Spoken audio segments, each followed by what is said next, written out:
Alright guys, I'm with my friends. We're gonna go pick up my Switch 2 launch night, midnight release. Come on, let's go. Alright, we're in the car. Everyone say hi. Let's get excited, guys. Hi. Yeah, they love me. I'm excited to be with my friends. Yeah, we're all excited to fucking kill you.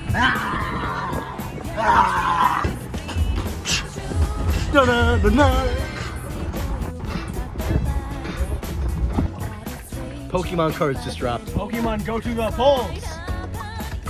Quinn, how are we feeling on this? So, we're finally at GameStop. I got my ticket, ready to punch it. We're all ready to go. You know, these guys are here for emotional support. Great people. Thanks, Liam. It's all gonna go real nice. 18-year-old man. I'm a grown-ass man, and I'm excited for my Nintendo Switch 2. $647. We're ignoring that, all right? You know, that's not important. No, I don't have a job. Bro's acting like he has one. Just done that. Wow, that's game.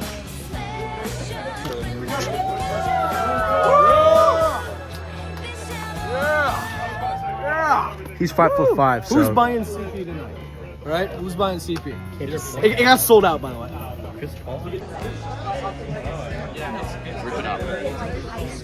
Oh my gosh. Connor, what did you say? No, nothing. Don't worry about it. He said he could steal one from someone and nobody could outrun him. True. When I have invisibility and Untraceable DNA. untraceable DNA, then no one's getting it.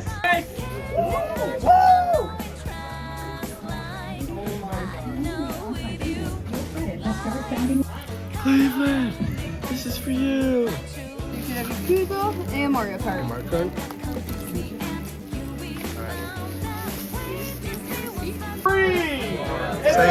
Say it. So we finally secured the bag. I'm really happy. Woo! Gamers unite!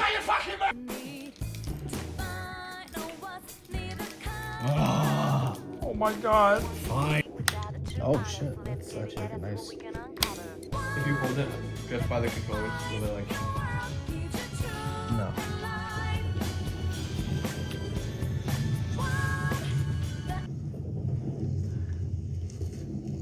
Dying over that shit. Fred Foster 290. Is he eating?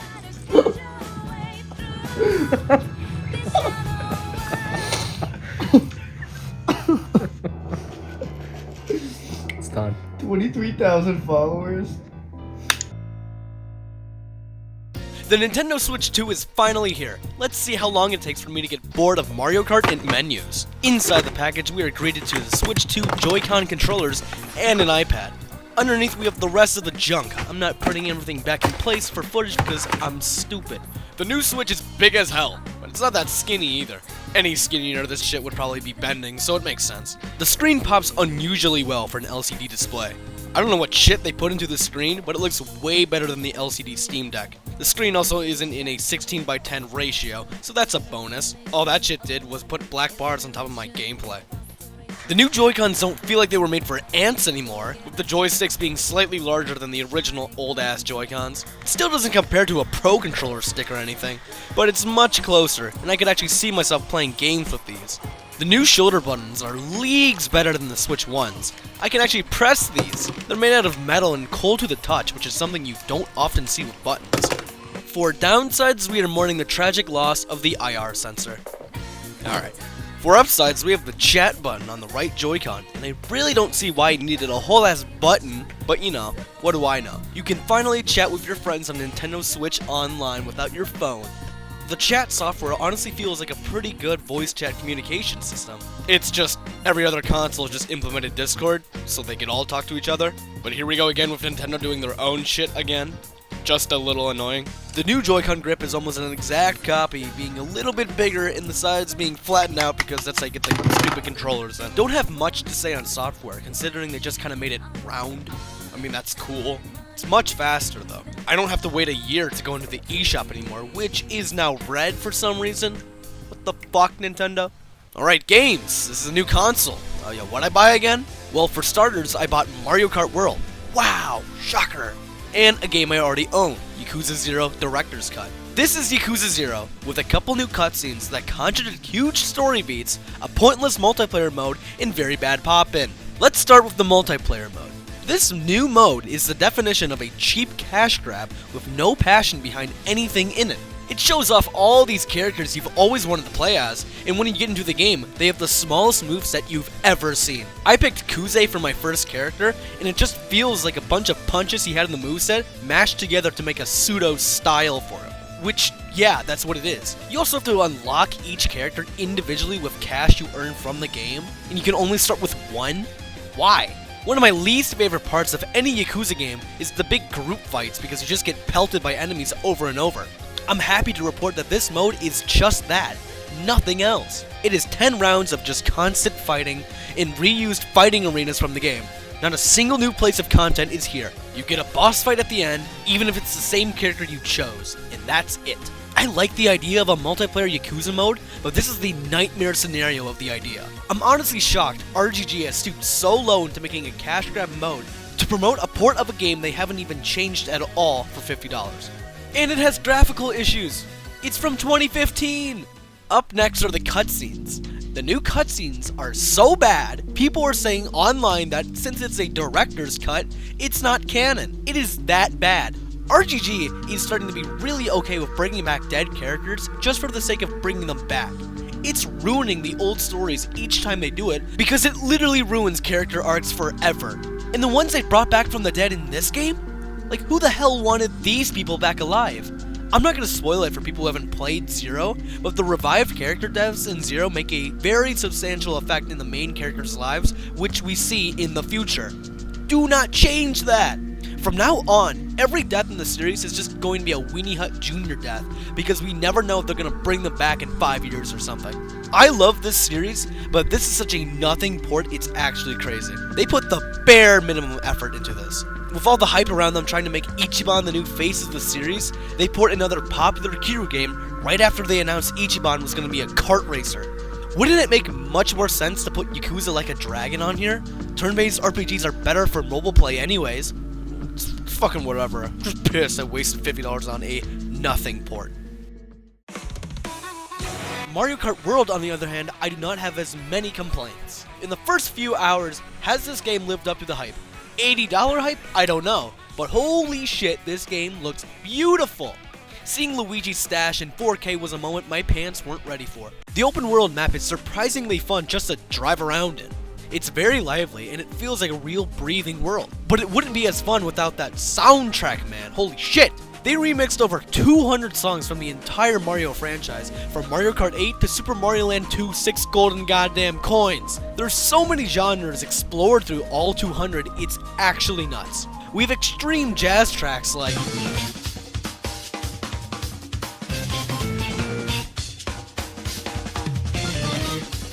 and then we have rave tracks like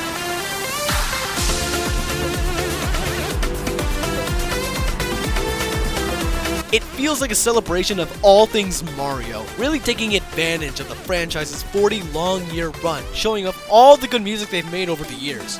Gameplay-wise, I would still say I prefer Mario Kart Wii's controls and feel. This just feels a little more slow and less precise, but it still feels great. It's hard to compare to that game. 24 players on the map at once makes the game feel like D-Day. Usually there's just a big horde in the middle of the race with people constantly being pelted by a million items. Getting in front of that horde is very tough, but very satisfying. I will say that since there's double of the amount of items being thrown out, it seems like they nerfed hitstun on most items and boosted speed on stuff like mushrooms. It makes it feel less annoying to get constantly hit, but it does sometimes make it feel like the items do nothing to slow down racers. I've had moments where I got hit by a shell, but didn't even lose my speed by that much. But I think it's a net positive. More chaos, but not as punishing. Also, Knockout Tour. So much fun. It's been what I've mainly been playing online, and it is chaotic and stressful. The race to each checkpoint makes everyone panic to all hell, and when you actually make it, it feels so good. But it feels that much worse when you don't advance. Good stuff, Nintendo. More of this, please. Map-wise, this might have the best track list in the series. The ones they brought back look and feel great to play on, and the new tracks have some great ideas for courses. Like the arcade Donkey Kong themed track. That's sick. One problem though, The whole connected map idea is great and all, but making us drive to each track in Grand Prix and even online is a little much. Like, it's a cool feature and it's a flex by Nintendo, but I'd much rather just play on the map for all 3 laps instead of driving on a straight line for the first 2 and then getting a tiny piece of that track on the final lap. The only way to play a full course online is to hit random, so if you ever play online, please pick the random option. But besides that, yeah, the tracks are really good. Just fix that issue. There is one obvious highlight though. The Rainbow Road in this game is so damn good that I almost don't even want to spoil it to people who haven't played on it. But I don't care that much. First of all, the map looks beautiful. I think this is the most demanding track in the game because goddamn. And the game pumps out even more insane music. It's blissful. The idea of having Rainbow Road as some big long track with no repeating tracks has been done before.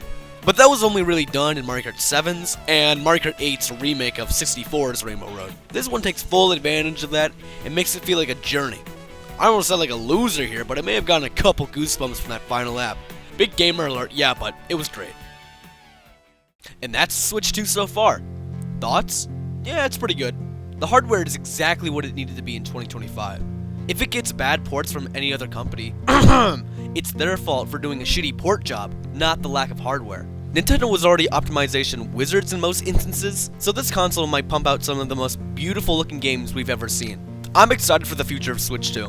It's a little pricey, like very pricey, but I'm looking to overlook that if it's actually quality, not AI slop. I used to think that since I got a PC, I really wouldn't care about Nintendo as much, but they still pump out some incredible games, and it's kinda hard not to look. I'm not someone who will eat up Nintendo's slop, but I can definitely see when they really deliver. AKA, this game is great, but it's no Persona 4.